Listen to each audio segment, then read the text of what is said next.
A quiet confirmation that changed everything. In the early hours of the morning, while most of the country was asleep, something quietly shifted in Washington. There was no press conference, no speech, no breaking news banner running across television screens. Instead, confirmation surfaced the way only serious policy decisions do, quietly, internally, and without ceremony.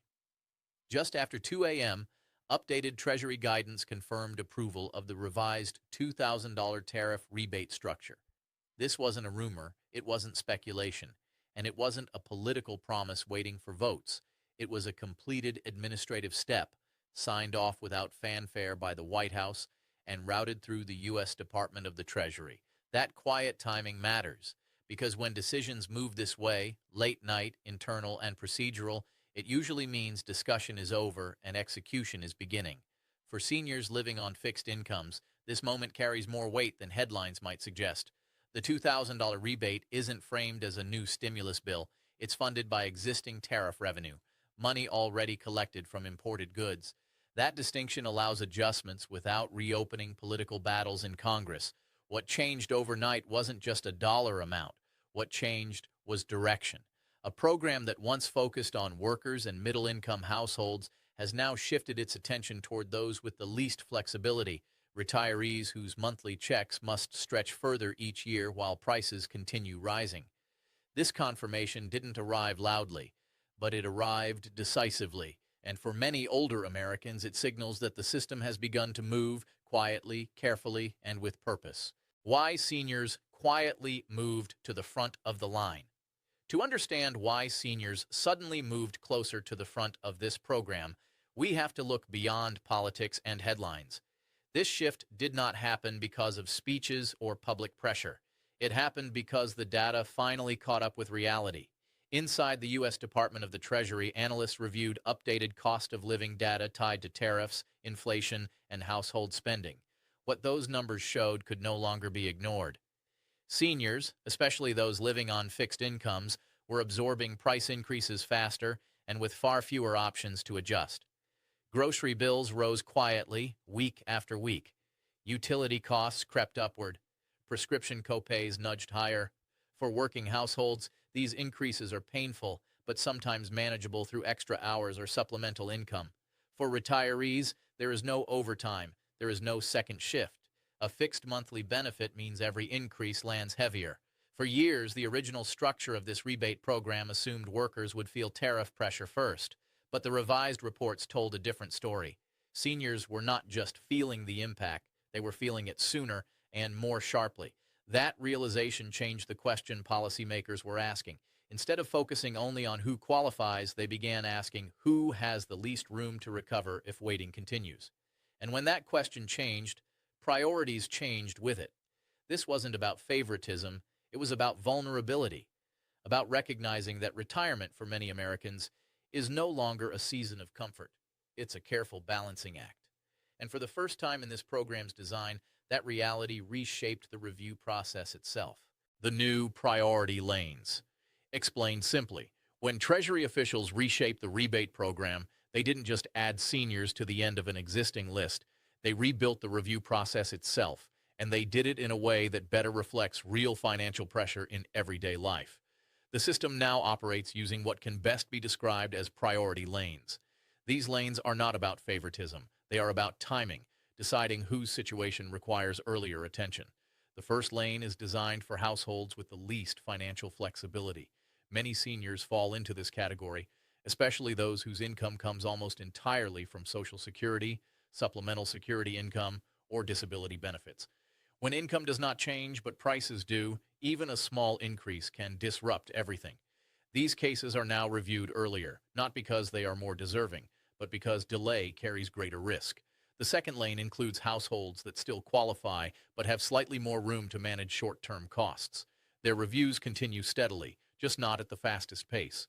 The third lane handles cases that require additional verification, higher incomes, mismatched records, or recent changes that need confirmation before money moves. One quiet advantage many seniors have is stability. Long-standing benefit records, consistent banking information, and unchanged addresses often allow reviews to move more smoothly, but it's important to be clear, priority does not mean instant payment. It means earlier review, not overnight results. This structure isn't about winners and losers. It's about aligning attention with vulnerability and making sure those who have the least room for error are no longer waiting last. Who is being reviewed first and why income matters? One of the most common questions seniors are asking right now is simple and completely fair. Where do I fit in this picture? The answer lies not in labels, but in vulnerability, and income plays a major role in how that vulnerability is measured. According to internal guidance tied to the revised review model, early attention is focused on seniors whose household income comes primarily from federal benefits. That includes Social Security, retirement benefits, supplemental security income, disability benefits, and survivor benefits. In these households, nearly every dollar already has a purpose before it even arrives. Data shows that many of the most financially strained seniors fall under roughly $30,000 per year in total household income. Within that group, those receiving less than about $1,300 per month were flagged as especially stretched. And when monthly income dips closer to $1,100 or below, the system views that level as highly sensitive. At that range, there is almost no margin left. A small grocery increase, a higher utility bill, or an unexpected medical expense doesn't just tighten the budget, it can knock it off balance entirely. But income alone is not the only factor. Stability also matters. Seniors typically do not have the ability to increase earnings when costs rise. Fixed income provides predictability, but it also limits flexibility. That reality is now built directly into how reviews are prioritized. This approach isn't about judgment. It's about identifying who has the least room to absorb delay and making sure those households are no longer quietly waiting at the back. Stability as an advantage in the review process. One detail that often goes unnoticed in conversations like this is stability. And for many seniors, stability quietly becomes an advantage during the review process. Unlike working households that may change jobs, move frequently, or adjust income sources, most seniors live with a consistent financial pattern. The same benefit arrives each month. The same bank account receives the deposit. The same address remains on file year after year. That consistency matters more than many people realize. Inside the review systems used by the U.S. Department of the Treasury and partner agencies, clean and matching records allow files to move forward with fewer interruptions. When identity details, benefit records, and banking information align smoothly across databases, there is less back and forth, less manual verification, and fewer delays. This doesn't mean seniors are being favored. It means their records often require less detective work. When the data already matches, the system doesn't need to pause to ask questions before continuing. However, it's important to be realistic. Stability helps, but it does not guarantee speed. Two seniors with similar incomes can still experience different timelines if one recently moved, changed banks, or has an outdated record that needs correction. Those pauses are not penalties. They are safeguards designed to ensure accuracy before money is released. Priority lanes provide earlier attention, not instant results. And stability simply helps keep the process moving once that attention begins. In a system built around verification and caution, consistency becomes a quiet strength. What priority really means and what it does not. As news of priority lanes spreads, it's important to slow down and clarify one critical point. Priority does not mean instant payment, and it does not mean checks are being printed overnight. Inside the U.S. Department of the Treasury, a priority designation simply means earlier attention, not faster money by default. Think of it as moving closer to the front of a review line, not skipping the line entirely.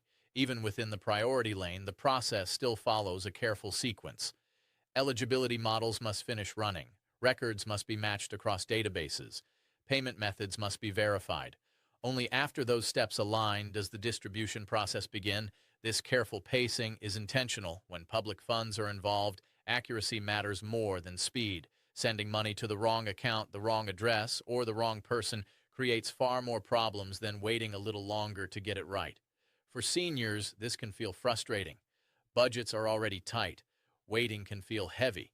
But it's important to understand that pauses do not mean denial. They usually mean the system is double-checking details before releasing funds. Priority means your situation is being looked at sooner, with more awareness of urgency. It does not promise uniform timing. Two seniors in the same lane may still see movement at different speeds depending on record accuracy. This process is cautious by design, and while it may feel slow, slow movement is still movement, especially when it's moving in the right direction. Do you need to apply or take action right now? As word spreads about the $2,000 tariff rebate, many seniors are asking an understandable question. Do I need to apply for this or sign up somewhere before it's too late? The answer for most seniors is reassuringly simple. No application is required, there is no secret website, there is no early enrollment list, and there is no deadline you need to race against. The strength of this program lies in how it's built. Reviews rely heavily on information the government already has: Social Security records, IRS data, and existing benefit files. That means eligibility reviews are happening quietly in the background without requiring seniors to chase paperwork or fill out new forms. In some cases, you may see a request to confirm information. This usually happens if you've moved recently, changed banks, or if records don't match perfectly across systems. These requests will only appear inside secure official portals like your Internal Revenue Service online account or your My Social Security account. What you should not expect are phone calls, text messages, or emails demanding personal information. The government will never ask for your full Social Security number, banking passwords, gift cards, or fees to unlock a payment. Anyone who does is not helping you. They're trying to scam you. The most helpful step you can take right now is calm and practical. When you're comfortable, log into your official accounts and confirm that your address and direct deposit information are accurate. Small corrections made early can prevent long delays later. Beyond that, patience is not inaction, it's preparation. When will the money arrive? Understanding the timeline. One of the most natural questions seniors are asking right now is also the hardest to answer with precision. When will the money actually arrive? What happened overnight was not a button being pressed to send checks immediately. It was approval that allows the system to move forward. Inside the U.S. Department of the Treasury, this marks the transition from planning into execution, a process that unfolds in stages, not all at once. First, eligibility models finish running. These models cross-reference income, benefit type, and vulnerability indicators. Next, records are matched across multiple databases to ensure accuracy. After that, payment methods are verified, whether funds are sent by direct deposit or mailed check. Only when these steps align does the payment process begin. For many seniors, this means you may notice signs of movement before any money appears. A status update inside an official portal, a confirmation notice, a quiet change that signals progress behind the scenes. This is normal. Some seniors will see movement sooner simply because their records are clean and consistent. Others may take longer due to something small, an old address, a closed bank account, or a record mismatch. Delays do not mean denial. They usually mean caution. Waiting can feel heavy, especially when budgets are tight. But slow movement does not mean no movement. In government systems, the most meaningful changes often happen quietly before they ever become visible. Will this $2,000 rebate affect Social Security or SSI? For many seniors, the biggest fear isn't waiting, it's worry. A quiet, persistent concern that accepting help might somehow come back to hurt the benefits they rely on every month. So let's slow this down and be very clear. The $2,000 tariff rebate is not considered wages, it is not earned income, and it is not designed as a benefit adjustment. Instead, it is classified as a rebate tied to tariff revenue, which places it outside the formulas normally used to calculate Social Security retirement benefits, disability benefits, or survivor benefits. In plain language, receiving this rebate should not reduce your Social Security check. It should not interfere with cost of living adjustments. And it is not intended to trigger a new review of your benefits simply because you received it. For seniors receiving supplemental security income, the concern often runs deeper. SSI has strict income and asset rules, and even small financial changes can feel risky. Current guidance makes it clear that the rebate itself is not counted as ongoing income for SSI calculations. However, realism matters. If a large amount of money sits untouched for a long period, it can begin to factor into certain asset-based evaluations. That's why the practical advice being shared quietly makes sense. Use the relief thoughtfully. For essentials it was meant to support: food, utilities, medical costs, overdue bills, repairs that can't wait. This rebate is intended to ease pressure, not create new anxiety. And once approved, the goal is stability, not scrutiny. How seniors are quietly advised to use this relief. Once concerns about benefit interference are addressed, the next natural question becomes very practical. What should this money actually be used for? Behind the scenes, the guidance being shared is calm and grounded. This rebate was never designed for speculation, saving contests, or big financial moves. It was designed to reduce pressure, quietly, responsibly, and without creating new problems. For many seniors, the most stabilizing use is also the simplest: catching up on overdue bills, covering utilities without juggling dates, filling prescriptions without stretching refills longer than recommended. These are not luxuries. They are necessities that protect health, safety, and peace of mind. Another common recommendation is addressing deferred maintenance, small home repairs that have been postponed because they felt financially risky. Fixing a heater, replacing a worn appliance, or handling a safety concern can prevent much larger costs later.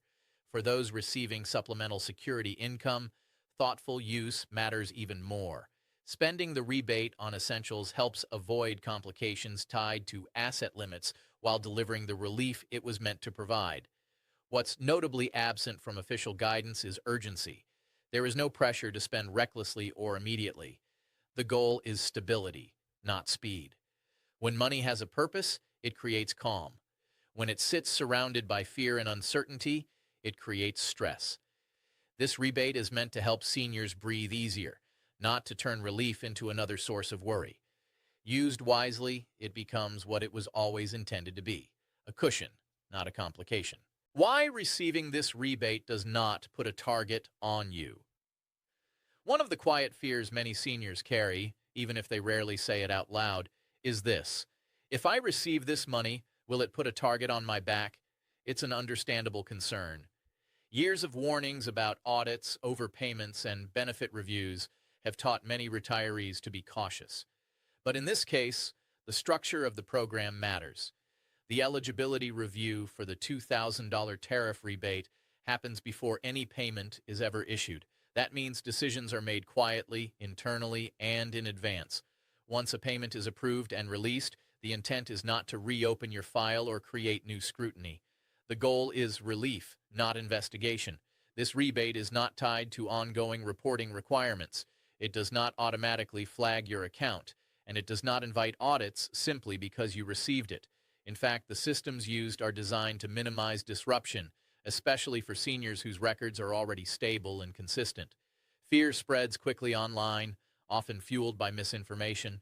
Stories about sudden audits or benefit cuts gain attention, even when they don't reflect how programs actually operate. But behind the scenes, safeguards are built to protect recipients, not punish them. That's why clarity matters. Understanding how and when reviews happen helps replace fear with confidence. This rebate is meant to reduce pressure, not add another layer of worry. For seniors who have spent a lifetime being careful, cautious, and responsible, this matters deeply. You are not being singled out. You are being supported quietly, respectfully, and within a system designed to move forward without disruption. The one thing that matters most right now: accuracy. With so much information circulating, it's easy to feel like you should be doing something: signing up, calling offices, or checking accounts repeatedly. But the most important step right now isn't action, it's accuracy. The systems reviewing eligibility rely heavily on information already on file. That means small details matter more than big gestures. An outdated address, a closed bank account, or a simple typo can slow things down far more than waiting patiently ever will. When you're comfortable, take a few quiet minutes to log into your official accounts. Review your mailing address. Confirm your direct deposit information. Make sure the account listed is still active and one you use. These checks don't require urgency, but they do reward care. If you use an online account with the Internal Revenue Service or your My Social Security, those are the only places you should expect to see legitimate updates or requests, not emails demanding immediate action, not phone calls pressuring you, and never messages asking for fees or gift cards. Accuracy prevents delays, it prevents misdirected payments, and it protects you from stress later. Beyond that, there is no race, there is no hidden form, there is no deadline requiring panic. Checking occasionally, not obsessively, is enough. Sometimes the most responsible financial move is simply making sure the basics are correct, then letting the system do its work. Calm preparation now can save weeks of frustration later. Why slow progress is still progress. When finances feel tight, waiting can feel heavier than the problem itself. Every day without clarity can bring quiet worry, especially when budgets are already stretched thin. That's why it's important to reframe what progress actually looks like in a system like this. In government processes, meaningful change rarely arrives with noise. It arrives quietly, in steps that aren't always visible at first. A record gets matched, a status updates internally, a verification clears in the background. None of these moments show up immediately in a bank account, but each one matters. For seniors, this kind of waiting can feel personal. Fixed incomes don't allow much room for uncertainty. When prices rise and income doesn't, patience isn't a luxury, it's a necessity. And that makes every delay feel more intense. But here's what matters most. Slow movement does not mean stalled movement. It often means the system is being careful, double-checking details so that when money moves, it moves correctly. Some seniors will see signs of progress sooner simply because their records are cleaner or easier to verify. Others may take longer because of small issues that need correction. Neither path reflects worth, it reflects process. You've lived through economic shifts before. You've navigated tighter seasons than this. And just as before, steadiness, not panic, is what carries you through. Progress doesn't always arrive loudly. Sometimes it arrives quietly, one careful step at a time. Recognition matters more than the dollar amount. As we come to the heart of this conversation, it's important to pause and look beyond the numbers, because this moment was never really just about $2,000. For many seniors, rising prices haven't shown up as dramatic headlines. They've shown up quietly, choosing the generic brand instead of the one you prefer, turning the thermostat down lower than feels comfortable, delaying a repair that really shouldn't wait, spacing out appointments, carrying the weight silently so your children don't worry. Those choices don't appear on spreadsheets, but they are real, and they've been carried for years. That's why this shift matters, not because this rebate solves everything. It doesn't, but because it represents acknowledgement, a recognition that retirement, for many Americans, has become a careful balancing act instead of a season of ease. For the first time in this program's design, policymakers looked past assumptions and saw lived reality. They recognized that fixed income doesn't bend when prices rise, and that waiting longer carries a different cost for those who have no room left to adjust. This moment arrived quietly, without speeches or celebration, but quiet recognition still carries weight. It says, you are seen. Your caution wasn't weakness. Your concern wasn't overreaction. The landscape changed faster than your income did, and that was never your failure. If this information helped you feel steadier, that matters. And if sharing it helps another senior feel less alone, that matters too. Because clarity, not fear, is what carries us forward, calmly, carefully, and with dignity.